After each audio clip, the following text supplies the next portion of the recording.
Suhanó hangok, újabb meló, szürke csík és egy vidám... Hello! Egy hurok, egy csavar, az égbe kilő, tudod te is, itt az idő, itt vannak. Rocky és Bakacsin kalandjai. Benne a szuperszonikusan suhanó rakéta Rocky a mókus, és barátja Bakacsin a szarvas. Meg sokan mások. Gyere, Bakacsin, kezdődik a műsor! Sietek, ahogy csak tudok. Integes nekik! Most meg mit csinálsz? Aláírást osztok, lássuk. Mondjuk Jenőtől. De a te neved Bakacsin. Tudom, de azt nehéz leírni.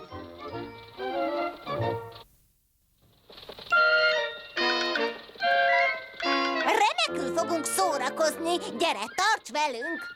Így van, mindig akad még egy hely. Egyirányú út.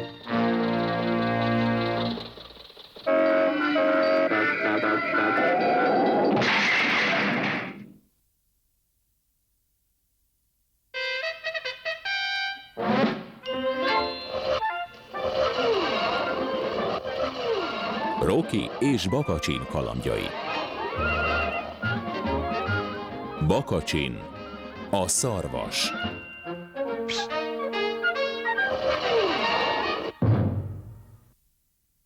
Boris holdlényeknek tartott álpartia végül csúfos kudarcba fulladt. Nagy nehézségek árán összekotyvasztott egy ütős altatókoktélt, de Bakacsin elszólta magát a pohárköszöntőben.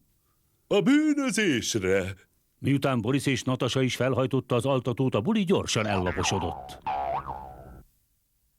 Ünneprontók! Rocky meggyőzte Bakacsint, hogy térjen vissza a laborba, de amint el akarták hagyni a házat... Az Egyesült Államok nevében le vannak tartóztatva. De miért? Úgy értesültünk, hogy van itt 2 kém. Kémek? Kik lehetnek azok? Nem akarok újjal mutogatni, de maguk.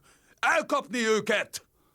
De ahogy az ügynök megragadta Gidnit, Cloyd előkapta fegyverét és megdermesztette a férfit. De hát ők ketten nem kémek, hanem látogatók a Holdról. A Holdról? Akkor ez már a külügyminisztérium dolga. Na és az a 2 gyanúsnak tűnnek. Uram, ön a házigazdáinkról beszél. Tudja, hogy ők teljesen tiszták. Csak egy kicsit kiütötték magukat. Gyerünk, Bakacsin, vissza kell mennünk a laborba.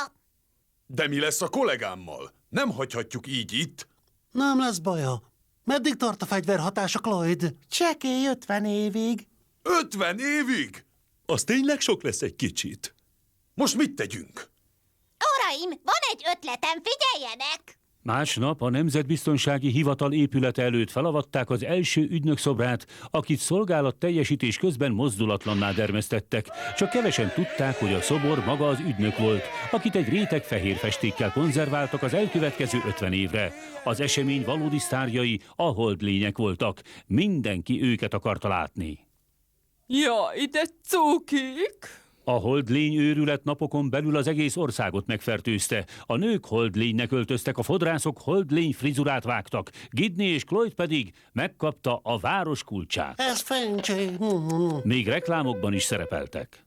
Így néznek ki a holdlények a mindössze 6 hetes kúra után.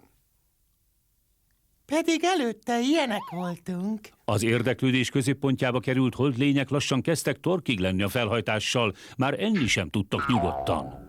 Hello, Dirk. Hello, Marilyn. Hello, kormányzó. Hello, Kerry. Hello, Miriam. Hello, Roger. Hello, Sophia. Hello, Gidney. Hello, Cloyd. Na jó, ebből most már elég. Egy éjjel kopogtak Rocky és Bakacsin ajtaján. Szabad!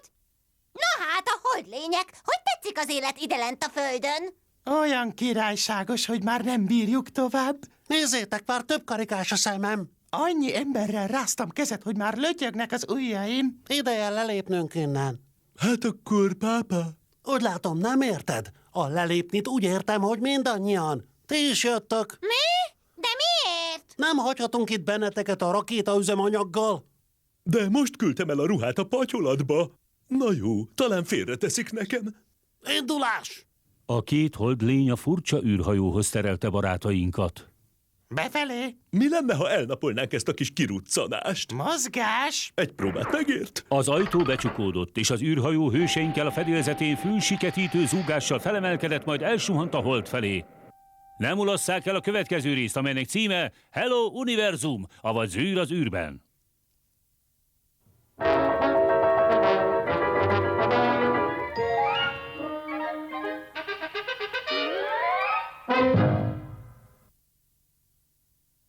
És most... Figyelj, Rocky! Kihúzok egy nyulat a kalapból. De ez a trükk sosem működik. Csak figyelj és tanulj!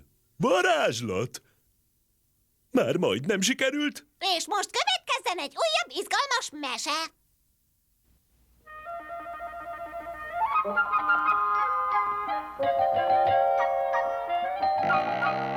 Kettébe tört tündérmesék.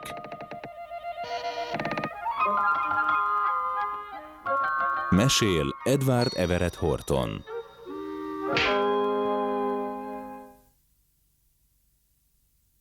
Fe-fi-fo-fum. Ismertek olyan gyerekeket, akik mindent megkapnak, amit csak akarnak? Jankó ilyen volt. Az édesanyja annyi játékot vett az elkényeztetett fiúnak, hogy végül teljesen elszegényedett. Nem maradt más vagyona, mint ez a tehénke. Na és persze Jankó.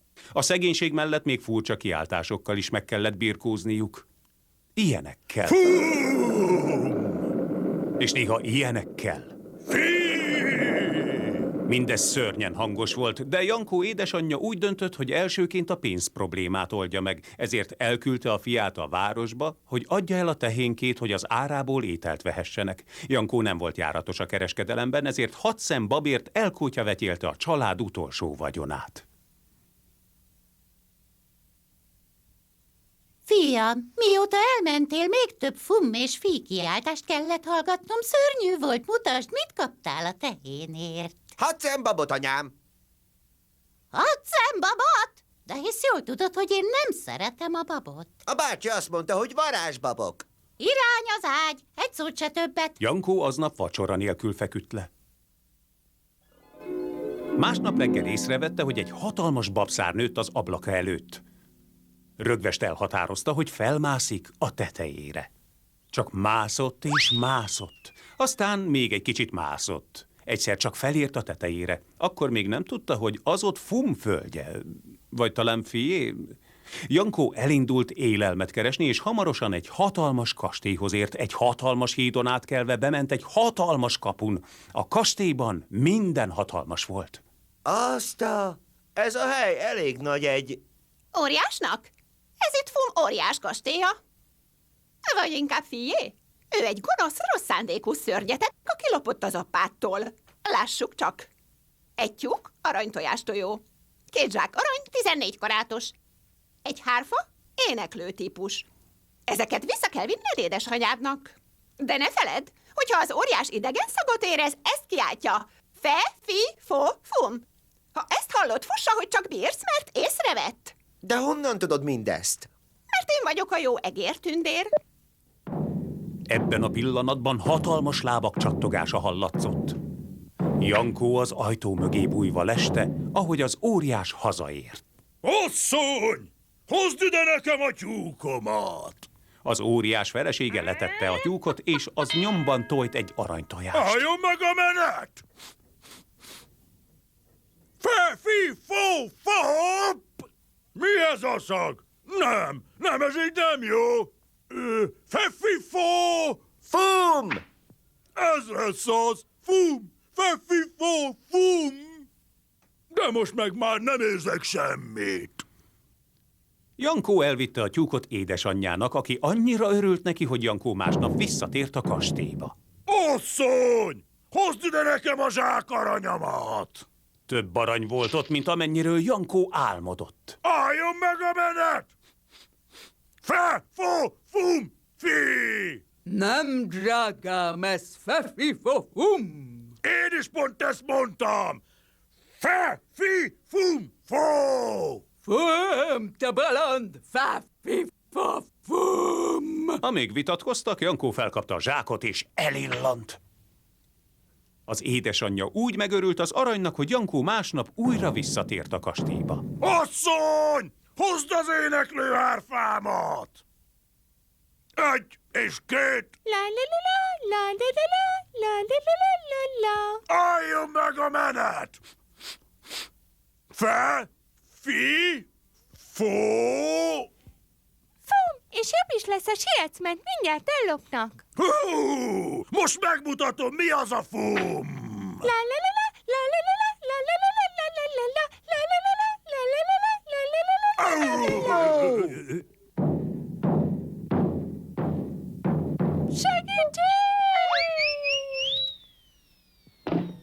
Jankónak valójában nem kellett volna kivágnia a babszárat, mert az óriásnak olyan tériszonya volt, hogy nem mert lemászni rajta. Attól a naptól fogva egyetlen árva fummot sem lehetett hallani, se egy fít, csupán Fup! vagy... Quick! Jankó is megváltozott. Rájött, hogy jobb adni, mint kapni, és onnantól fogva boldogan éldegéltek az édesanyjával és a tehénkével. És a jó egértündérrel?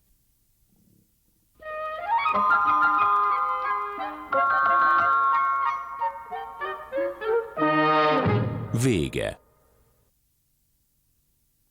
Ez egy meglehetősen furcsa festmény, Bakacsin. Azt festem meg, amit látok. Na és mondd, mit lát? Hát ezt, mi mást?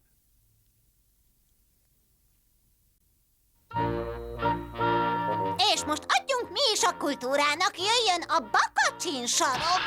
Jó estét! A mai versem címe az árnyékom. Mehet, Rocky? Köszönöm. Néha kijön, néha bemegy. Ő az én árnyékom. Hogy miért követ engem folyton, bizisten nem tudom. Megbújik a hátam mögött, mert ő kelne gyáva. Ha én ilyen félős lennék, bebújnék egy... Jól van, okos tojás, mutasd meg, mit tudsz. Egy ilyen girnyó kis árnyék nem foghat ki rajtam. Jól van, te akartad, haver. Jaj, Akkor jön a titkos fegyver. Gyerünk, Rocky, olsd el a lámpát. Hogy a csuda vinné el. Vége. És most itt az ideje! 5-6 bariton szólót énekelni édurban. De... Éjfélkor! És most jöjjön valami egészen más! Molban kellett volna. Peabody. Valószínűtlen. Történelme.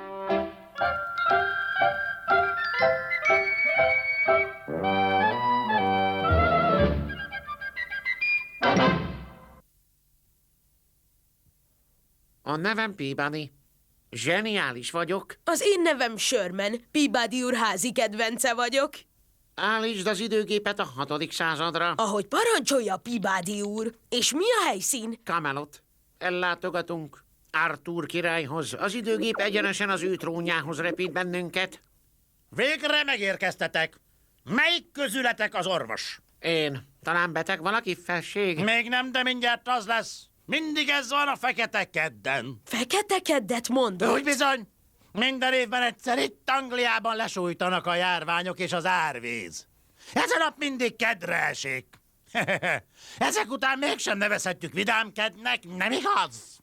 Ma már történt valami baj? Hogyne, nem is egy. Például? Nos, nézzétek csak a kedvenc éneklőkardomat. Szerintem jól mutat. Lehet, hogy jól mutat, de az ének nem nagyon megy neki. Mi más ment még tönkre, felség? Itt van Merlin a varázsló. Úgy egy órája elveszítette az emlékezetét. Abra, abra. Bár csak eszembe jutna, hogyan folytatódik. Látjátok? Egyik csapás jön a másik után. És ki tudja, mi vár még ránk. Hamarosan kiderül. Uram, el vagyunk átkozva, Cameloton átok ül. Hát persze, drága fiam. Ma van az a bizonyos feketeked. Baj van a felvonóhídnál, egy sárkány ijeszgeti a népet. Az ablakon kinézve már magunk is láthattuk a pánikokát. Ez van, nincs mit tenni. Ugyan miért? Harcolhatna vele. Na jó, de hogyan? Hol vannak a fiai? Nincsenek nekem fiaim, egyszer sem. Se fiam, se lányom. Sherman most a kerekasztal lovagjaira gondol felség. Tudja, Galahad, Lancelot. A lovagjaim! Ez tényleg remek ötlet! Jöjjenek a lovagok! Leeresztették a hidat. De sajnos kiderült, hogy a lovagok még a zuhany alatt sem szokták levenni a páncéljukat. Rasda! A legfélelmetesebb ellenségünk! Szerencsére egy lovag éppen ekkor érkezett vissza a küldetésből. Én vagyok Artúr király legbátrabb lovagja. Hord el magad, te sárkány, vagy eltaposlak. Csak hogy a sárkány menekülés helyett tüzet fújt a lovagra. A mindenit grillcsirke lett belőlem. A király előkapta éneklő kardját. Énekelni talán nem tud, de akkor is miszlikbe aprítja az ellenfelet. De véletlenül a harangkötelet vágta el. Most mit tegyünk, Peabody úr? Úgy tűnik, a feladat megoldása ránk hárul. De hogy küzdünk meg a sárkánnyal? Leginkább azbest kesztyűvel. Átkeltünk át a hídon, hogy szembeszálljunk a félelmetes szörnnyel. Most mi lesz? Nincs nálunk fegyver. Nincs is rá szükségünk. Őrizd ki szépen a zsebeidet, és tegyél ki mindent ide elénk a földre. Ezt nem értem. Elég, ha a sárkány érti. Épp ezt kerestem. Ezt úgy nevezik, hogy... Rágógumi, dupla bubis. Hát persze. Akkor ezt most itt hagyjuk a földön, és visszatérünk a kastélyba. És a sárkány nem bánt minket? A sárkányok éppen olyan kíváncsi lények, mint bárki más. Amint elhagytuk a terepet, a sárkány felfedezte a rágógumit, és azonnal be is kapta. Én még mindig nem értem. Figyelj! Eddig türelmesek voltunk, de ha nem tűnsz el most azonnal, keményebb eszközökhöz kell folyamodnunk, barátocskám. Vigyázzon, uram! Ez mindjárt tüzet okád önre! Megfeledkezel a rágógumiról. Miközben a sárkány lassan ellebegett nyugat felé, mi visszatértünk Artúr királyhoz. Minő bátorság, barátaim! Lovaggá is ütnélek benneteket, ha nem lennének a termeszek. Most meg termeszek vannak? Nézzétek! Az asztal fele egyetlen szempillantás alatt eltűnt. Ez tényleg borzasztó, Peabody úr. Nem is tudom. Nézd a jó oldalát. A termeszek nélkül Artúr király lovagjainak sohasem lett volna kerek az asztala.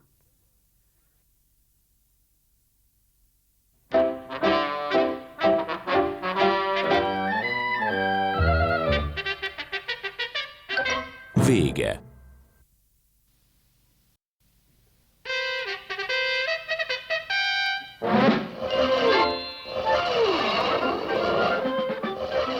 Rocky és Bakacsin kalandjai. Bakacsin a szarvas.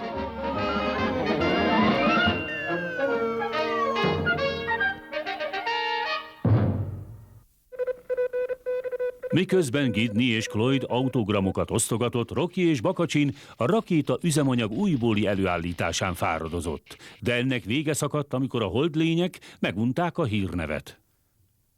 Olyan király, hogy már nem bírjuk tovább.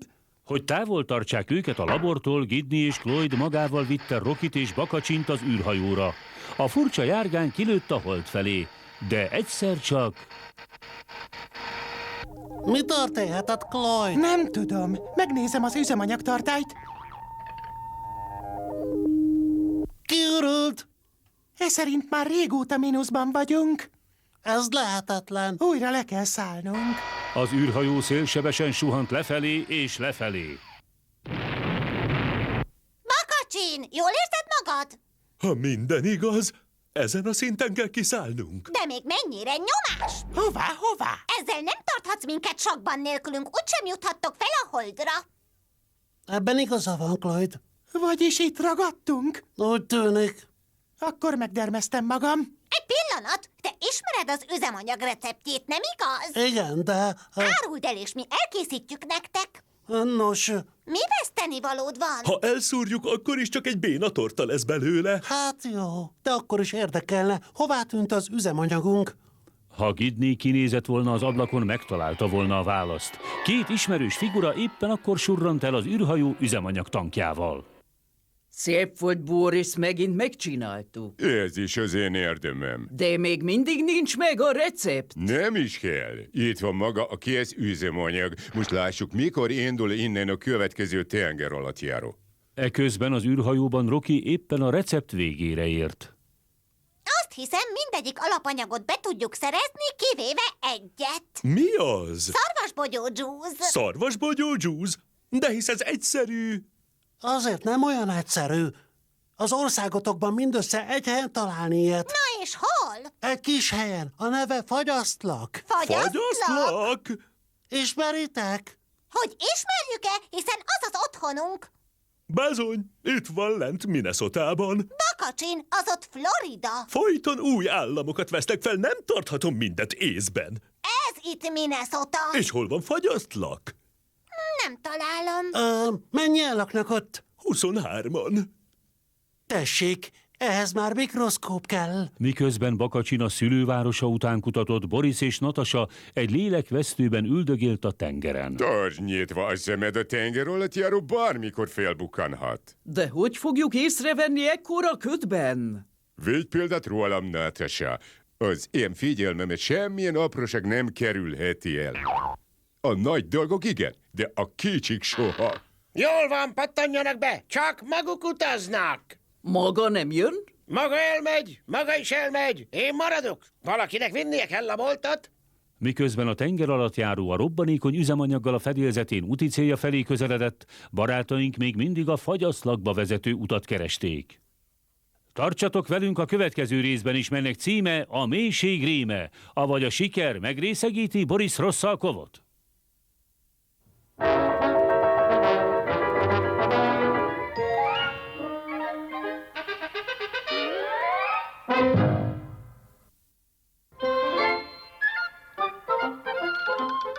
Nos, úgy tűnik, kifutottunk az időből.